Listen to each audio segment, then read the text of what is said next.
In this video, I'll be discussing the role of oxidative stress in the pathogenesis of cancer. Before going into the details of how oxidative stress plays a significant role in the pathogenesis of cancer, I'll briefly explain what causes oxidative stress in humans.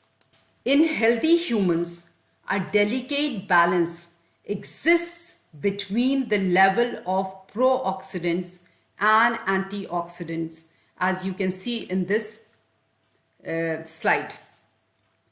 Oxidation is a normal and necessary process that takes place in the body. However, oxidative stress, on the other hand, occurs when there is an imbalance between free radicals and antioxidant activity. When there are more free radicals present than can be kept in balance by antioxidant activity, the free radicals start doing damage to various macromolecules like lipids, proteins, nucleic acids, and they damage cells and finally to tissues. There are various free radicals such as reactive oxygen species, reactive nitrogen species, and reactive chlorine species. But reactive oxygen species are one of the most important species of free radicals that is produced by various metabolic pathways. The production of the reactive oxygen species by various metabolic pathways has been already discussed in detail in the lecture on oxidative stress. Reactive oxygen species affects different signaling pathways, including growth factors and mitogenic pathways. They also control many cellular processes, including cell proliferation, and thus can stimulate the uncontrolled growth of cells, which encourages the development of tumors and begins the process of carcinogenesis. Increased oxidative stress caused by reactive species can reduce the body's antioxidant defense against angiogenesis and metastasis in cancer cells. There are numerous studies where oxidative stress is directly or indirectly involved.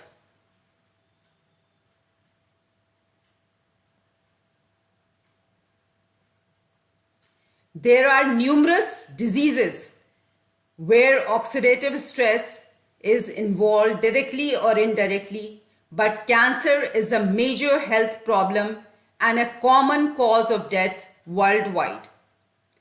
Cancer approximately affects 1 in 4 people worldwide, and therefore it is important to discuss how and which pathways are involved in the development of cancer when the body is under stress. Now I'll briefly talk about the difference between the normal cells and the cancer cells. In healthy humans, cells stop dividing when their boundaries touch each other, which is called as contact inhibition. Normal cells generally grow in monolayers. Contrary to this, the cancer cells lack contact inhibition and proliferate in an uncontrolled way and can form lump and tumor. When the growth of the cells within the mass is limited and cells retain some of their normal features and they do not invade adjacent tissues nor they spread to the other parts of the body, then in that case the tumor is called as benign. However, if cells divide indefinitely and spread to other parts of the body, in that case the cancer is called malignant. This is the primary tumor and this is the secondary tumor. The spreading of the tumor to secondary sites are called metastasis, and that is the primary cause of mortality due to cancer. There are numerous, or we can say there are some salient features of cancer cells. Cancer cells continue to divide, which means they have forgotten to stop dividing. Cancer cells do not respond to factors that may limit their growth. Cancer cells manage to escape the immune surveillance. That is, they are not destroyed by the immune system. Moreover, they overcome the inbuilt clock that limit normal somatic cell division. Cancer cells have unique ability to leave their place and invade other tissues. Cancer cells promote angiogenesis in order to supply oxygen and nutrients to growing cells. One of the key characteristics of tumor cells is their increased ability to survive, and they fail to undergo apoptosis. Now I'll explain to you how reactive oxygen species and NF-kappa B are involved in the development of cancer. Under sustained environmental stress, reactive oxygen species are produced over a long time and thus can cause significant damage to cell structure and function, and may induce somatic mutations and neoplastic transformation. Cancer initiation and progression has been linked to oxidative stress by increasing DNA mutation or inducing DNA damage, genome instability, and cell proliferation.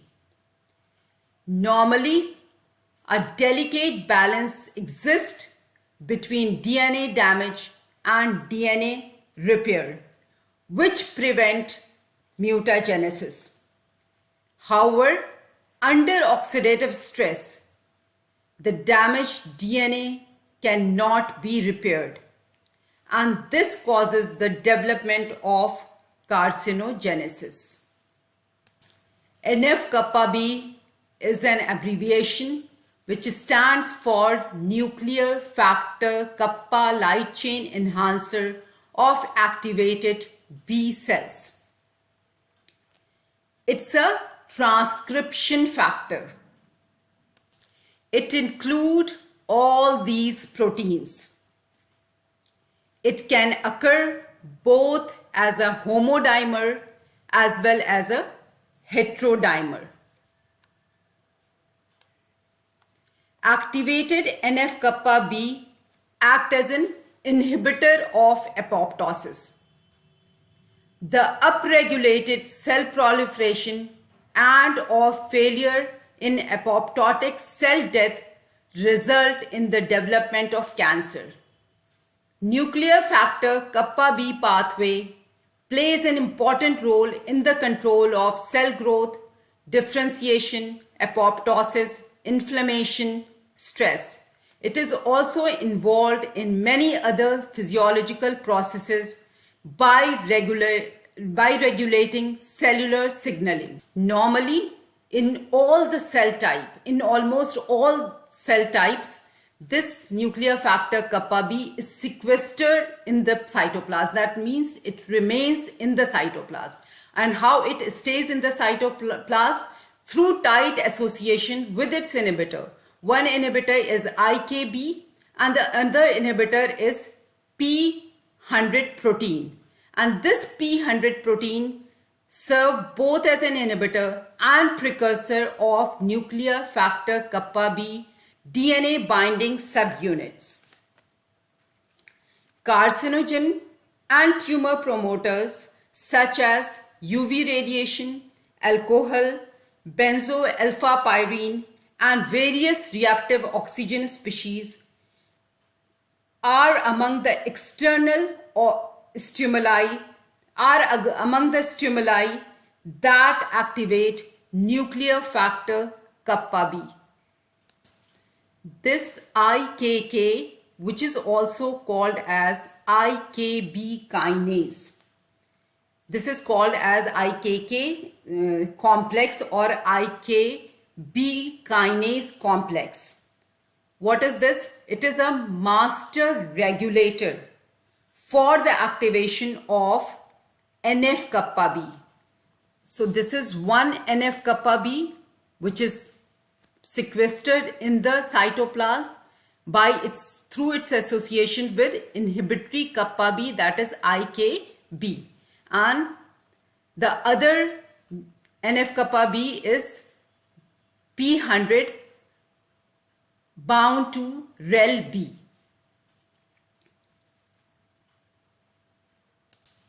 This has two catalytic subunits. One is IKK beta, the other is IKK alpha. So IKB kinase is the master regulator for the activation of NF kappa B in response or by various stimulus. Depending upon the type of stimulus, either IKK beta is phosphorylated or IKK alpha is phosphorylated. Phosphorylation of these causes the activation of IKK complex. So first we will discuss the activation of IKK beta. Upon receiving the stimulus, NF kappa B gets activated. And how this gets activated? Through phosphorylation of IKK beta domain of IKK complex. So when this gets phosphorylated, this is activated and in turn it causes the phosphorylation of inhibitory IKB. As soon as it gets phosphorylated, it is degraded. It leaves the NF kappa B and then it is ubiquitinated and finally degraded through proteasome. Once this is free, it translocates into the nucleus and binds to NF kappa B specific DNA binding sites. Once into the nucleus, it binds to the NF kappa B specific DNA binding site and in turn regulating gene transcription. However, stimulus can also activate IKK alpha domain of IKK complex and activates IKK. So what is the result of this? The activated IKK phosphorylates P100 which is bound to rel B. Leading, when this is phosphorylated, it is ubiquitinated and processed by the proteasome to form the smaller subunit, that is P52. Like this P100, P52 can also bind to rel can bind to rel-B. Now this NF-kappa B is ready to translocate into the nucleus, and once into the nucleus, it binds with the NF-kappa B specific DNA binding site, in turn regulating gene transcription. This causes the enhanced expression or increased expression of BCL2 and BCL-XL. What are these? These are the anti-apoptotic genes, and hence they causes the increased expression of anti-apoptotic proteins.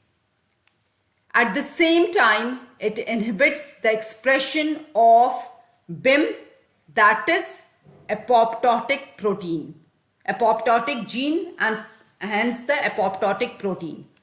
And this is the reason why this pathway is involved in various types of cancer, especially that of immune cells.